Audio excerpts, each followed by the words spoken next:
ہیں جی کیوں اکھوایا حضور کو لوں؟ ایک تیوے کہ رسول اللہ کی حدیث بھی رسول اللہ کا ارشاد ہے. اس پر آج کا جو منکر ہے وہ اعتراض کرتا ہے کہ یہ ایک سیرت کی حیثیت ہے، یہ اسناد کے حوالے سے ضعیف ہوتی ہیں، اس کی تاریخی حیثیت ہے، احادیث کی کوئی حیثیت نہیں ہے. ایک فرقہ وہ بھی ہے، لیکن یہ قرآن کے روپ میں حدیث ہے.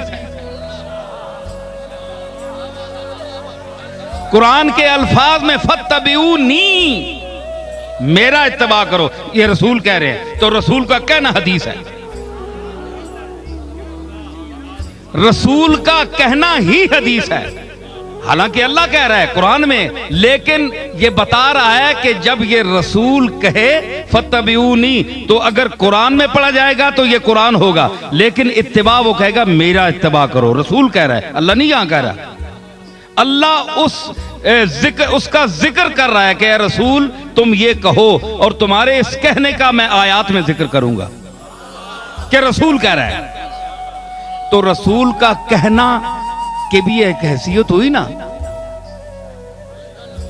صاحب رسول نے کہنے نہیں بھی حیثیت ہوئی نا. میں قرآن نال ثابت پہ کرنا کہ اگر صرف اللہ کے کہنے کی حیثیت ہوتی تو فَاتَّبِعُونِی، یہ جو ہے نسبت ہے اپنی ذات کی طرف. رسول نے اپنی ذات کی طرف کیوں نسبت کی؟ اللہ نے کیوں اجازت دی؟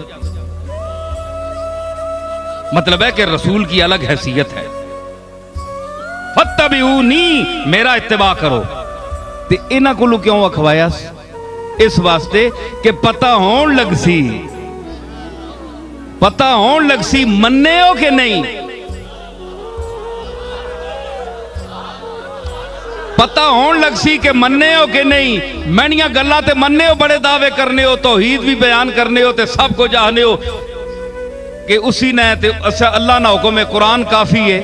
لیکن اس قرآن وچ میں بیانا رسول تو آکھ کہ فَاتَّبِعُونِی، تسی اے امتیو میرا اتباع کرو. اے رسول نہ آکھنا منن کے نہیں. ورنہ اور مدس ہو اس نے حکمت کے وہ علماء بیٹھے سارے تھے. رسول نے عظمت دسنے واسطے فَاتَّبِعُونِی تے پھر نہیں جی یحببکم اللہ، اللہ نے تسی محبوب بن ویسو.